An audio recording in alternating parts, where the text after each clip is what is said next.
وادی رضا کی کوہ ہمالا رضا کا ہے، جس سمت دیکھیے وہ علاقہ رضا کا ہے۔ اگلوں نے تو لکھا بہت کچھ علم دین پر، اگلوں نے لکھا ہے تو بہت کچھ علم دین پر، جو کچھ اس صدی میں تنہا رضا کا ہے، جو کچھ اس صدی میں تنہا رضا کا ہے۔ اور مینار قصر رضا کو بلند کافی ہے، مینار قصر رضا کو بلند کافی ہے، تم اس کے ایک ہی زینے پہ چڑھ کے دکھلا دو، فتاوی رضویہ تو یہ کرامت ہے۔ علامہ نظمی علیہ الرحمہ ارشاد فرماتے ہیں کہ مینار قصر رضا کو بلند کافی ہے، تم اس کے ایک ہی زینے پہ چڑھ کے دکھلا دو، فتاوی رضویہ تو یہ کرامت ہے، ذرا ہدائی کے بخشش ہی پڑھ کے دکھلا دو، ذرا ہدائی کے بخشش ہی پڑھ کے دکھلا دو۔ اور شعر و سخن ادب کی حویلی مہک گئی، شعر و سخن ادب کی حویلی مہک گئی، احمد رضا سے ساری بریلی مہک گئی۔ اور نام رضا میں ایسی لطافت ہے دوستو، نام رضا میں ایسی لطافت ہے دوستو، لکھا جو ہاتھ پر تو ہتھیلی مہک گئی، لکھا جو ہاتھ پر تو ہتھیلی مہک گئی۔ ابھی میں نے جس آیت کریمہ کی تلاوت کرنے کا شرف حاصل کیا، اللہ تبارک و تعالیٰ ارشاد فرماتا ہے یہ وہ لوگ ہیں کہ اللہ تبارک و تعالیٰ نے ان کے دلوں میں ایمان کو نقش کر دیا۔ عزیزان ملت اسلامیہ، اعلی حضرت عظیم البرکت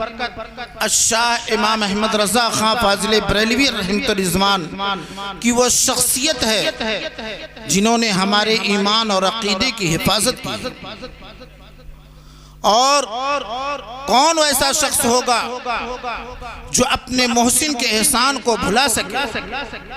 یقیناً وہ شخص بہت ہی بدنصیب ہے جو اپنے محسن کے احسان کو بھلا سکے۔ یہی ہندوستان کی دھرتی ہے، جب انگریزوں کا تسلط قائم تھا، انگریزوں کی حکومت قائم تھی، انگریزوں نے آ کر کے یہاں ملاحظہ کیا کہ وہ مسلمان جو ہندوستان کی سرزمین پر 800 برس سے حکومت کر رہے ہیں، بڑی بڑی طاغوتی طاقتیں آئیں، ان کو زیر نہ کر سکی۔ ہم بھی آئے ہیں لیکن ہماری فوج سے ڈرتے نہیں۔ آخر معاملہ کیا ہے؟ بہت ہی غور کے ساتھ انہوں نے مطالعہ کیا، اسٹڈی کی اس مسلمانوں کی ذات پر۔ آخر یہ مسلمان کیسا مسلمان ہے جو موت کو زندگی تسلیم کرتا ہے، بھوک تو برداشت کر سکتا ہے، لیکن ان کے اندر ایک ایسی طاقت و قوت ہے جس طاقت و قوت کی بنیاد پر پوری دنیا میں حکومت کرتا ہوا نظر آ رہا ہے۔ جب انہوں نے مطالعہ کیا، جب انہوں نے اسٹڈی کی، تو معلوم ہوا مسلمانوں کے دل میں ایک ایسی چیز ہے، وہ ہے عشق رسول، وہ اپنے نبی سے محبت۔ انگریزوں نے کہا اگر انہیں زیر کرنا ہے تو مادی طاقتوں سے انہیں زیر نہیں کیا جا سکتا، فوج ان کے سامنے زیر ہے، اگر انہیں شکست دینا ہے تو ان کے دل سے عشق رسول نکالنا ہوگا، ان کے دل سے محبت رسول کو نکالنا ہوگا۔ چنانچہ انگریزوں نے بہت غور سے مطالعہ کرنے کے بعد اسی ہندوستان کی سرزمین پر انہی مسلمانوں میں سے دو گروہ کو بنایا۔ ایک گروہ ایسا بنایا جو سادہ لوح مسلمانوں کو یہ کہتے ہوئے نظر آ رہے تھے کہ یہ ماڈرن زمانہ ہے، یہ ماڈرن زمانہ ہے۔ انہی مسلمانوں کو مدرسوں سے نکال کر کے کالجوں اور یونیورسٹیوں کا راستہ دکھایا گیا۔ انہی مسلمانوں کے چہروں سے داڑیاں اس نے مٹوانی شروع کر دی، انہی مسلمانوں کے چہرے اور حلیوں کو بدلنا شروع کر دیا، انہی مسلمان کی عورتوں سے انہوں نے دوپٹے دوپٹہ اتروا دیا اور یہ ماڈرن کا نعرہ دے کر کے انہی مسلمانوں کو، جو مسلمان صبح قرآن کی تلاوت کرتی تھی، اس مسلمان کے ہاتھ میں قرآن کے بجائے ناولوں کا شوق دیا گیا۔ عزیزان ملت اسلامیہ، ایک گروہ تو انگریزوں نے یہ پیدا کیا، دوسرا گروہ ملاؤں کا تھا جو ہماری طرح عالم تھے، انہیں خریدا گیا، انہیں ڈالر دکھائے گئے، انہیں روپیہ دکھایا گیا۔ تم مسلمانوں کو یہ سمجھاؤ کہ تم اگر مزار پہ جاؤ گے تو یہ شرک ہے، ان کو یہ بتاؤ جو محمد ہوتا ہے نبی مختار کل نہیں ہے، نبی کے پاس کوئی پاور نہیں ہے، وہ نبی تو ایک انسان کی طرح ہے۔ یہ سارا ہمارے ذہن میں بیٹھایا جانے لگا کہ یہ مسلمان تاکہ اپنے اللہ کے ولی سے دور ہو جائیں، اپنے نبی کے رشتے کو توڑ دیں۔ عزیزان ملت اسلامیہ، ہر ممکن کوشش کی گئی، اسی مسلمانوں سے دو گروہ برپا کیا گیا۔ عزیزان ملت اسلامیہ، لیکن اللہ کا لاکھ لاکھ شکر ہے، اسی ہندوستان کی سرزمین پر اللہ تبارک و تعالیٰ نے ایک ایسے بندے کو پیدا کیا جسے آج دنیا الشاہ امام احمد رضا کے نام سے جانتی اور پہچانتی ہے، جنہوں نے ہمارے دل میں عشق مصطفیٰ کو ڈالا ہے۔ عزیزان ملت اسلامیہ، جنہوں نے ہمارے ایمان کی حفاظت کی ہے۔ جب یہ کہا گیا کہ مزاروں پہ نہ جایا کرو، مزار پہ جانا شرک ہے، جب ہمیں یہ ذہن دیا گیا کہ تم جب حرمین کی زیارت کے لیے جایا کرو تو یہ نیت کر کے جایا کرو کہ ہم کعبہ شریف میں جائیں گے، 40 نماز پڑھیں گے، تو اسی اعلیٰ حضرت نے یہ ہمیں ذہن دیا تھا کہ تم جب حرمین شریفین کی زیارت کے لیے جایا کرو تو یہ ارادہ کر کے جاؤ کہ ہم مدینے کا سفر کر رہے ہیں۔ عزیزان ملت اسلامیہ، اسی اعلیٰ حضرت نے ہمیں یہ ذہن دیا کہ حاجیوں آؤ شہنشاہ کا روضہ دیکھو، حاجیوں آؤ شہنشاہ کا روضہ دیکھو، کعبہ تو دیکھ چکے، کعبے کا کعبہ دیکھو، غور سے سن تو رضا آتی ہے کعبے سے دوا، غور سے سن تو رضا کعبے سے آتی ہے صدا، میری آنکھوں سے میرے پیارے کا روضہ دیکھو، میری آنکھوں سے میرے پیارے کا روضہ دیکھو۔ عزیزان ملت اسلامیہ، وہی اعلیٰ حضرت کا عشق تھا مسلمانوں کہ جب کوئی مدینہ طیبہ سے کوئی حاجی حج کر کے آتا تو آپ برجستہ اس سے پوچھتے تھے کیا تو مدینہ طیبہ گیا تھا، کیا کہ وہ آقا کے روضے پہ حاضر ہوا تھا؟ جب وہ یہ حاجی یہ کہتا میں گیا تھا اپنے آقا کے روضے پہ حاضر ہوا تھا، سلام پیش کیا تھا، تو اعلیٰ حضرت علیہ رحمت و رضوان اس حاجی کے ہاتھ اور پیر کو چومنے لگتے تھے۔ جب وہ حاجی یہ کہتا تھا ہاں میں کعبہ کی زیارت کے لیے گیا تھا، میں حج کے لیے گیا تھا، لیکن میری کم بدنصیبی کہ مدینہ طیبہ حاضر نہ ہو سکا، تو اعلیٰ حضرت علیہ رحمت و رضوان اس کی طرف متوجہ نہیں ہوا کرتے تھے۔ عزیزان ملت اسلامیہ، آپ کا علم بھی بہت بلند و پایا ہے، جو اپنی علم کی روشنی میں جب وہ لکھے ہیں تو اپنے آقا کی عظمت پر لکھا ہے، اپنے آقا کی شان پر لکھا ہے۔ عزیزان ملت اسلامیہ، میں مطالعہ کر رہا تھا تو ایک شاعر نے ایک شعر کہا تھا کہ اے چاند تو چمکتا یہ تیری بھول ہے، تو میرے رسول کے قدموں کی دھول ہے۔ اس شاعر نے میرے نبی کی تعریف کی تھی۔ ایک شاعر اپنے قلم کو اٹھاتا ہے، اس نے جب میرے نبی کی تعریف کی ہے تو اس نے یوں کہا ہے کتنی بلندیوں پہ ہے چرچا رسول کا، کتنی بلندیوں پہ ہے چرچا رسول کا، قرآن پڑھ رہا ہے خطبہ رسول کا۔ پوچھا جو میں نے چاند سے اتنا حسین ہے کیوں، پوچھا جو میں نے چاند سے اتنا حسین ہے کیوں، بولا کہ میں نے چوما ہے تلوہ رسول کا۔ اس سے بڑا ایک شاعر میرے نبی کی نعت لکھنے کی کوشش کرتا ہے تو لکھ اڑتا ہے جان رحمت شان رحمت آمنہ کا لال ہے، جان رحمت شان رحمت آمنہ کا لال ہے، ساری دنیا کی ضرورت آمنہ کا لال ہے۔ اور گود میں لے کر کے آقا کو حلیمہ نے کہا، گود میں لے کر کے آقا کو حلیمہ نے کہا چاند سے بھی خوبصورت آمنہ کا لال ہے۔ لیکن بریلی کی دھرتی پر ٹوٹی ہوئی چٹائی پر بیٹھ کر کے اعلیٰ حضرت علیہ رحمت رضوان نے جب میرے نبی کی شان لکھی ہے تو اس طرح لکھی ہے صبح طیبہ میں ہوئی بڑھتا ہے باڑا نور کا، صبح طیبہ میں ہوئی بڑھتا ہے باڑا نور کا، صدقہ لینے نور کا آیا ہے تارا نور کا، اور تیری نسل نسل پاک میں ہے بچہ بچہ نور کا، حبیبی یا رسول اللہ تیری نسل پاک میں ہے بچہ بچہ نور کا، تو ہے عین نور تیرا سب گھرانہ نور کا، تو ہے عین نور تیرا سب گھرانہ نور کا۔ عزیزان ملت اسلامیہ وہ اعلیٰ حضرت علیہ رحمت و رضوان ہے، میرے بچے بھی سن رہے ہیں، طالب علم بھی سن رہے ہیں، اور جو میرے بچے یہاں پڑھتے ہیں اسکولوں میں پرائمری کے بچے وہ بھی سن رہے ہیں۔ اعلیٰ حضرت علیہ رحمت و رضوان کی وہ ذات مبارکہ ہے کہ 4 سال کی عمر میں آپ نے ناظرہ مکمل کر لیا تھا، پورا قرآن کا ناظرہ آپ نے مکمل کر لیا۔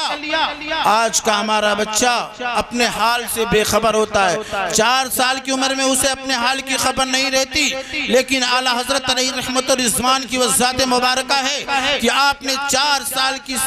سال کی عمر میں آپ نے ناظرہ مکمل کیا، اور 6 سال کی عمر میں آپ نے منبر رسول پر کھڑے ہو کر کے عید میلاد النبی کے موقع پر مسلسل آپ نے 2 گھنٹے تک آقا کی عظمت پر آپ نے خطاب کیا۔ 10 سال کی عمر میں آپ نے ہدایت النو جو عربی درس نظامیہ میں پڑھائی جاتی ہے آپ نے اس کی شرح لکھی۔ سوچو مسلمانوں ہمارے بچے کیا کر رہے ہیں، 10 سال کی عمر میں ہمارا بچہ کیا کرتا ہے، اور اعلیٰ حضرت کی ذات مبارکہ آپ ملاحظہ کریں، غالباً 13 سال کی عمر میں آپ اب جامعہ سے فارغ ہو گئے تھے، اور اسی سال آپ نے رضاعت کے مسئلے پر آپ نے ایک فتویٰ دیا تھا جس کو آپ کے والد ماجد نے اس پہ تصدیق کی مہر لگا دی تھی کہ آپ نے جو مسئلہ کا فتویٰ لکھا ہے، جو مسئلہ آپ نے جو اس کا جواب لکھا ہے وہ بالکل صحیح۔ اعلیٰ حضرت علیہ رحمت و رضوان کا علم وہ تھا، اس کے رسول تھے، آپ کسی یونیورسٹی سے تعلیم آپ حاصل نہیں کی، نہ کسی کالج کا آپ نے رخ دیکھا، اور میں آپ کو بتاتا ہوں علی گڑھ مسلم یونیورسٹی کا وائس چانسلر ایک مرتبہ میتھ کے مسئلے میں بہت حیران و پریشان ہوا، اس کو حل نہ کر سکتا تھا، جبکہ باہر فارن کنٹری کے بڑے بڑے یونیورسٹیوں کی اس کے پاس سند تھی، ولایت کی اس نے سند حاصل کی تھی، وہ ایک میتھ کا مسئلہ تھا، ریاضی کا مسئلہ تھا، کئی دنوں سے اسے حل کر رہا تھا، وہ حل نہیں کر پا رہا تھا، بڑے بڑے ہندوستان کی یونیورسٹیوں اور کالجوں سے اس نے رابطہ کیا، لیکن وہ حل نہ کر سکا۔ اس نے فیصلہ کیا میں جرمن جاؤں گا اور وہاں یونیورسٹی میں جا کر کے میں اس سوال کو حل کروں۔ عزیزان ملت اسلامیہ اس وقت اس یونیورسٹی میں دینیات کے ایک پروفیسر تھے جن کا نام تھا سید سلیمان اشرف۔ آپ نے دیکھا وائس چانسلر بہت پریشان ہے، تو آپ نے مشورہ دیا اگر تم اپنے سوال کا جواب چاہتے ہو تو بریلی کی دھرتی پہ چلے جاؤ، امام احمد رضا کے پاس چلے جاؤ، تمہارے مسئلے کا جواب وہاں مل جائے گا، تمہارا مسئلہ وہاں حل ہو جائے گا۔ عزیزان ملت اسلامیہ وہ کہنے لگے مولانا یہ کون سا آپ مشورہ دے رہے ہیں، ایسے شخص کے بارے میں مشورہ دے رہے ہیں، نہ تو اس نے کسی یونیورسٹی میں تعلیم کی، نہ تو کسی کالج کا اس نے منہ دیکھا، اس کے پاس میں جاؤں، میرے پاس جرمن کی سند ہے، جرمن کی مارکشیٹ ہے، میں فارن کنٹری سے بڑے بڑے یونیورسٹیوں کی ہمارے پاس مارکشیٹ ہے، میں اس مسئلے کا حل نہ کر سکا، 3 دن سے اس مسئلے کو میں حل کر رہا ہوں، اور آپ مشورہ دے رہے ہیں مولانا کے پاس چلے جائیں، یہ کیسا مشورہ آپ دے رہے ہیں؟ چنانچہ دوسرے دن بھی وہ پریشان رہا، پھر آپ نے ہی مشورہ دیا، تیسرے دن بھی پریشان رہا، سید سلیمان اشرف نے کہا میں تم سے کہہ رہا ہوں بریلی چلو میں بھی تمہارے ساتھ چلتا ہوں۔ چنانچہ وائس چانسلر راضی ہو گیا، مسلم یونیورسٹی کا وائس چانسلر، اور اس کے ساتھ سید سلیمان اشرف ہیں، وہاں سے مہررہ شریف آئے، اور آپ کے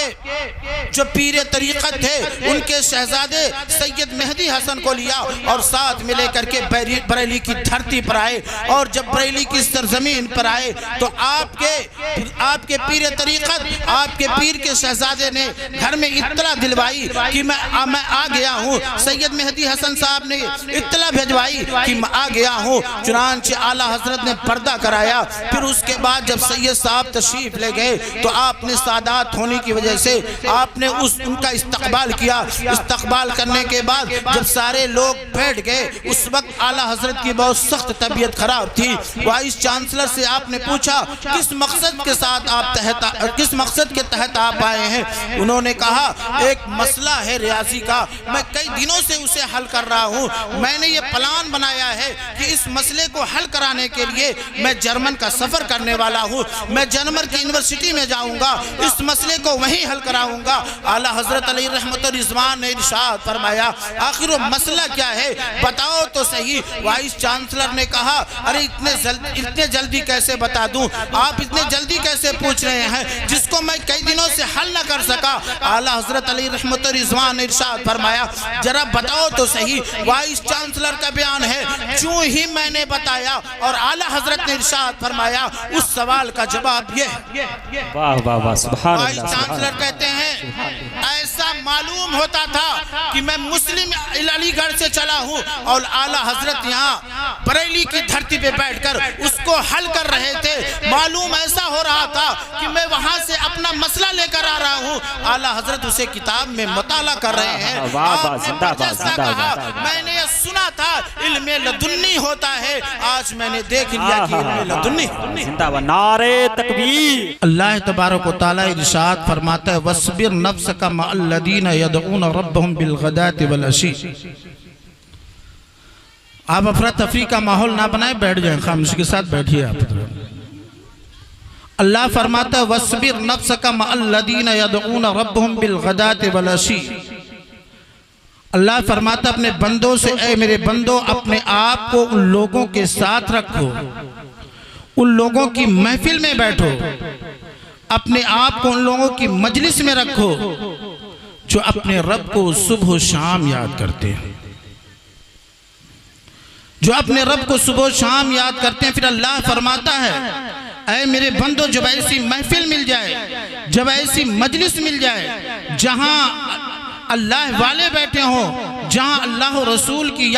یاد کی جا رہی ہو، اللہ رسول کو یاد کیا جا رہا ہو، تو اللہ فرماتا اللہ تعد عیناک عنہم، اے میرے بندو تو تمہاری نگاہیں ان کے چہروں سے ہٹے نہ، تم انہیں دیکھتے رہو. تو عزیزان ملت اسلامیہ بیٹھئے، میں زیادہ ٹائم وقت آپ کا نہیں لوں گا.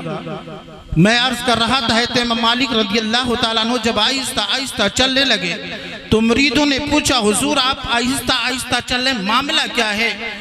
تو حضرت امام مالک رضی اللہ تعالیٰ عنہ نے ارشاد فرمایا اے میرے مریدو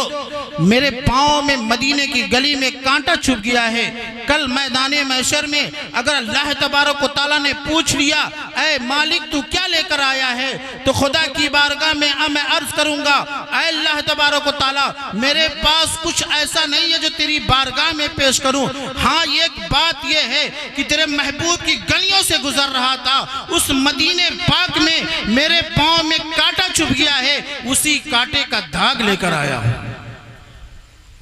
اس لیے شاعر کہتا ہے مہکنے کے لیے حسن قرینہ پی لیا ہوگا، مہکنے کے لیے حسن قرینہ پی لیا ہوگا،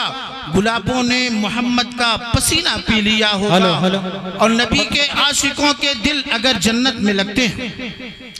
نبی کے عاشقوں کے دل اگر جنت میں لگتے ہیں تو جنت نے بھی رنگے مدینہ پی لیا ہوگا، تو جنت نے بھی رنگے مدینہ پی لیا ہوگا. اور نہ دولت پسند ہے نہ خزینہ پسند ہے، نہ دولت پسند ہے نہ خزینہ پسند ہے، مجھ کو غبار راہ مدینہ پسند ہے. لالوں میں ہے پسند مجھے آمنہ کا لال،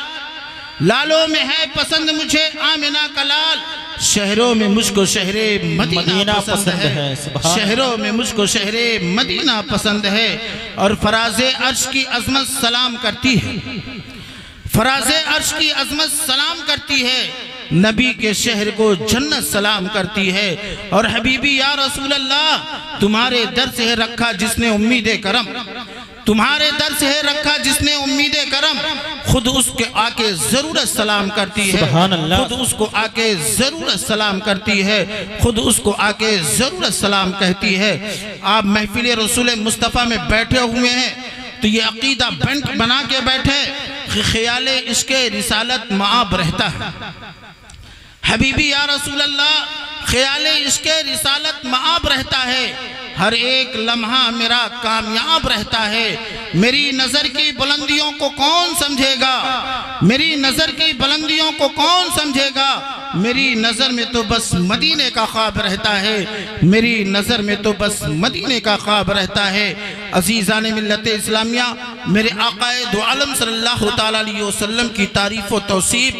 بہت سے لوگوں نے کی، اپنے قلم کی آزمائش کی، اپنے قلم کو آزمایا، نبی کی نعت لکھنے کی کوشش کی۔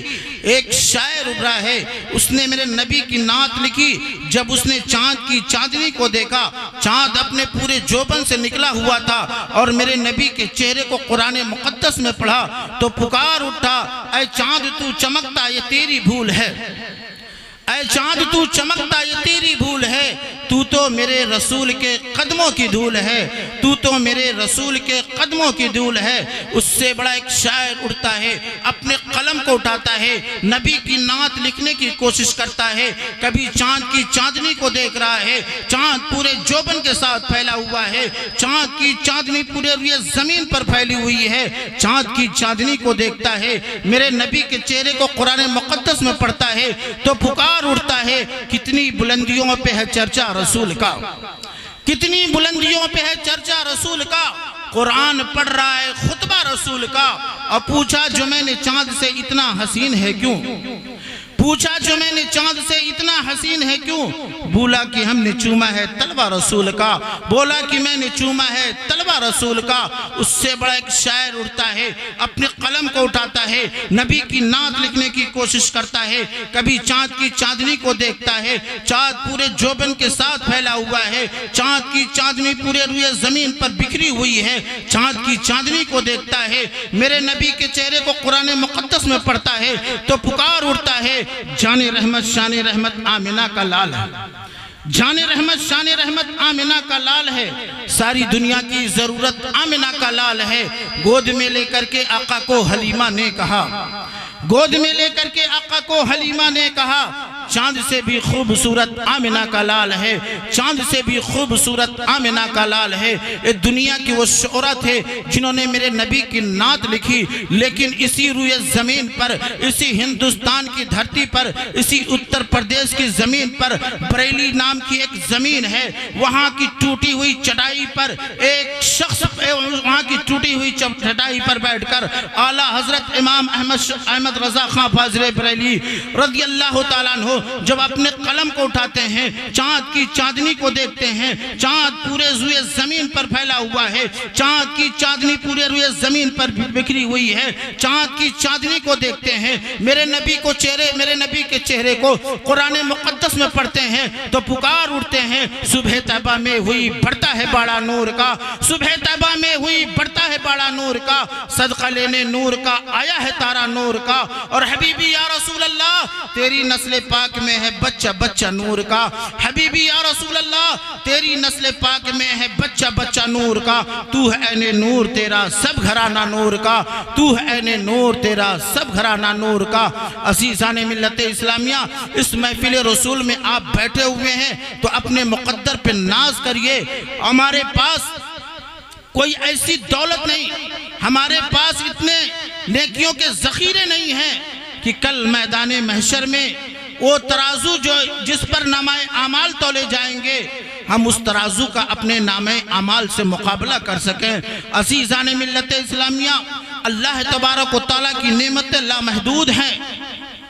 اللہ خود ارشاد فرماتا ہے، میرے بندوں میری نعمتوں کو شمار کرنا چاہو تو شمار نہیں کر سکتے،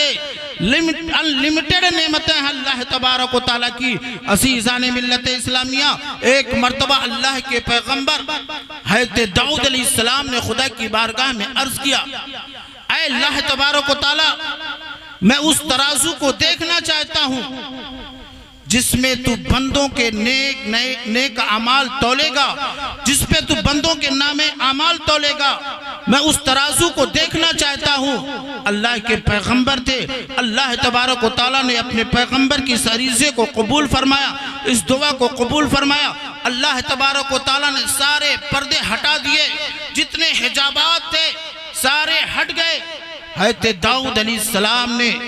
جب اپنی نگاہوں سے اس ترازو کو دیکھا، اس پڑلے کو دیکھا جو میدان محشر میں بندوں کے اعمال جس پہ تولے جائیں گے، حضرت داؤد علیہ السلام جب دیکھتے ہیں تو بے ہوش ہو جاتے ہیں۔ جب آپ کو ہوش آئے تو آپ نے خدا کی بارگاہ میں پوچھا، اے اللہ تبارک و تعالی، ہے تیرا کوئی ایسا بندہ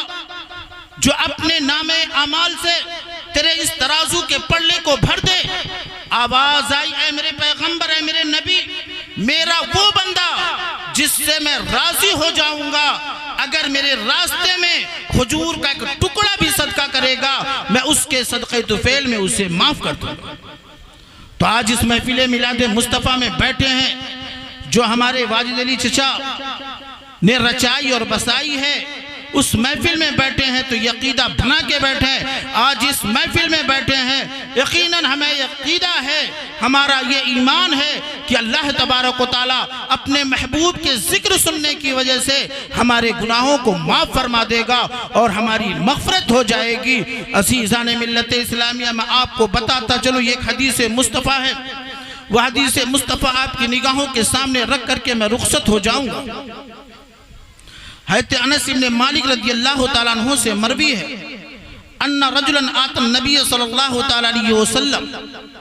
ایک آدمی میرے آقا کی بارگاہ میں حاضر ہوتا، حاضر ہونے کے بعد پوچھتا، متی الساعہ یا رسول اکرم صلی اللہ تعالیٰ علیہ وسلم،